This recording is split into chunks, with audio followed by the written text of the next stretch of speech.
আসসালামু আলাইকুম। আমি আজকে পাস্তা রান্না করব। এই জন্য ১ প্যাকেট পাস্তা নিয়েছি। আর মুরগির মাংস ছোট ছোট করে কেটে এর ভেতরে মরিচের গুঁড়া, হলুদ আর লবণ দিয়ে ভালো করে ভেজে নিয়েছি।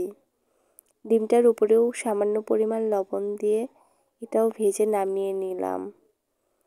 আর এরপর এই পাস্তাটা গরম পানিতে দিয়ে ভালো করে সিদ্ধ করে একটা ডালাতে ঢেলে ঠান্ডা পানিতে ঠান্ডা করে নিয়েছি।